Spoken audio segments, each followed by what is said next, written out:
political movement in the Western Hemisphere. One love.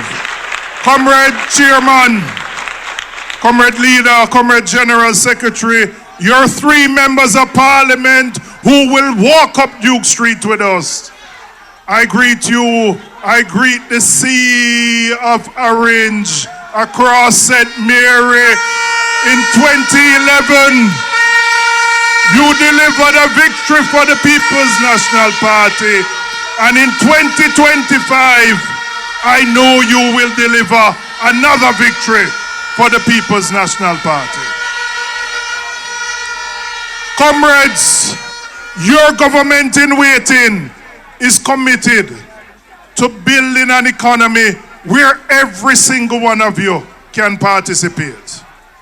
We will make the economy so not just a few people can live good while the majority suffer.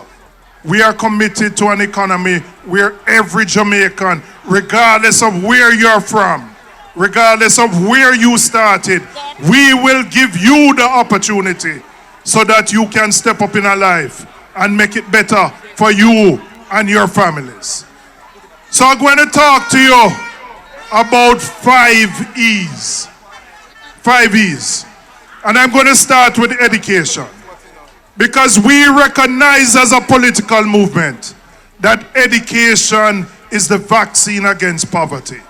It is the only way out for the majority of black Jamaicans. So what have we committed to doing? We will ensure that every child in need gets 1 hot meal per day. So what that mean? If the mother have to spend $500 to $1,000 to make sure you have lunch money for the pitney, don't worry about that, because the lunch will be there at school and you can put that money to doing something else. We are going to ensure that there is an education system, that there's a transportation system in place for all of you in the rural areas where you will get a subsidy every single week so that you can send your children to school.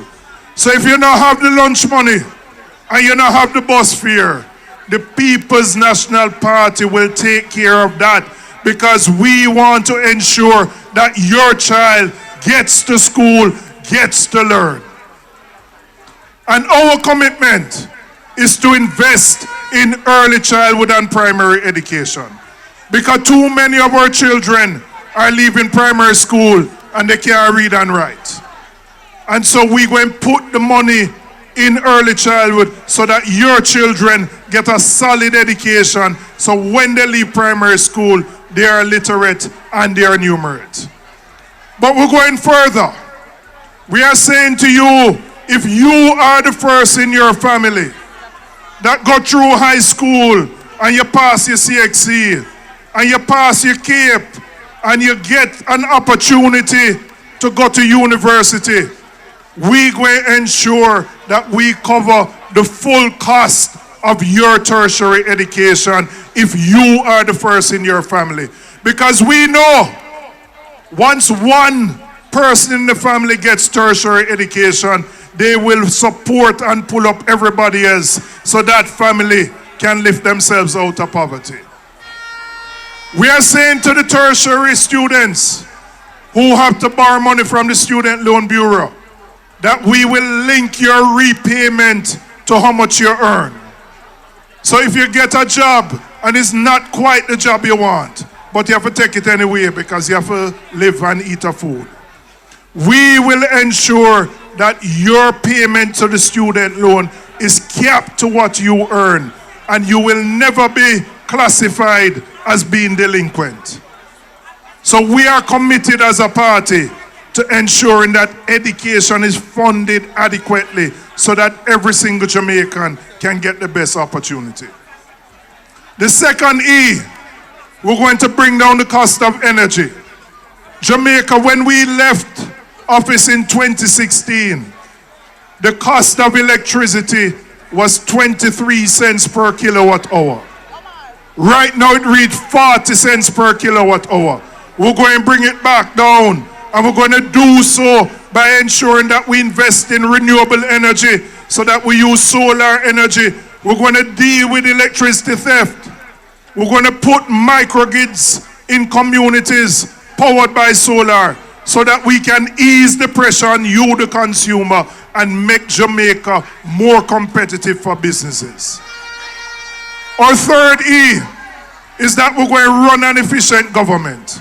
We're going to run a government where our Prime Minister in waiting will ensure that all obstacles to investment will be removed.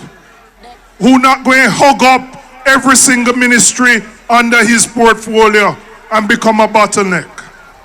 We are going to provide incentives for micro businesses so that for the first 3 years you don't have to pay any corporate income tax. And so that provides an incentive for you to go out and build your business, make money, which will support the growth of our economy. Our fourth E is that we're going to invest in what we call the emerging economies, which is our cultural and creative industries. You would have heard Comrade Byfield speak about it. Our artists, our potters, our painters, our TikTokers, our YouTubers, we will establish a fund of $1 billion every single year to support those industries, because Jamaica has made its name from our artists, our entertainers, and our sports people. And the People's National Party will ensure they get the funding so they can build out their businesses. And our fifth E is that we must run a government of ethics and integrity. And so, comrades, last week, the Integrity Commission, the Prime Minister took the Integrity Commission to court. And there was a report by Craig Beresford, who is the director of, is not in compliance at the Integrity Commission. And the court released an affidavit on the Prime Minister. And I want to hear me good, because I'm not joking this, a serious thing. That document has shown that the Prime Minister, from he was first elected, that the Integrity Commission has had issues with him as an MP in 1998. Has had issues with unexplained sources of him income. Meaning, him can't every year. Let me explain how it goes, comrades. If you're an MP and a senator, every year we have to submit a report. We say what assets we have. If we own house and land, where it come from. If we have money in the bank account, we have to say where it come from. That affidavit show from 1998, the Integrity Commission has had issues with this Prime Minister. That he has invested in some schemes from Cash Plus to Olint to SSL, and him is the only man who get back every single cent plus more when he invested. And there are hundreds and thousands of Jamaicans who have lost money under these schemes. As Comrade Damian Crawford would say, what can go so?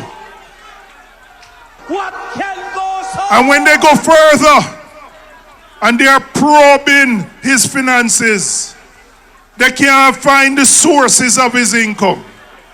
Now you might wonder, why am I talking about this? Why does it matter? It matters when the government pay $31 million for a drill that costs $3 million. You know why it matters?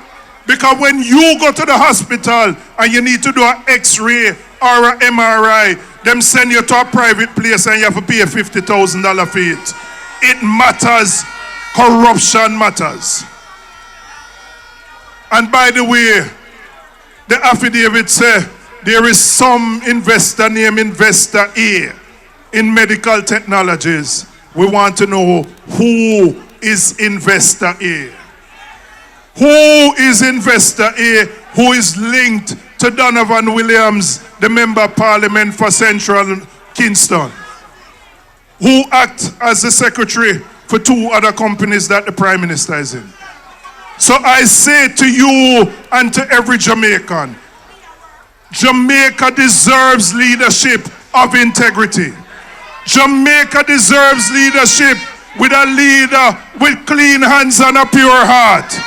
Jamaica deserves leadership with somebody who integrity commission reports are certified every single year.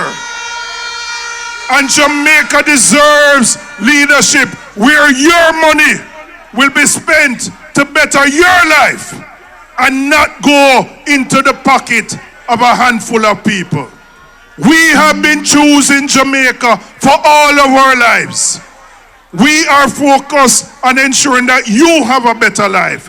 So I'm saying to the comrades in St. Mary, deliver Central for us, deliver Southeast for us, deliver Western for us, so that you can bring Marky G as your Prime Minister, so that we can build a better Jamaica for all of us.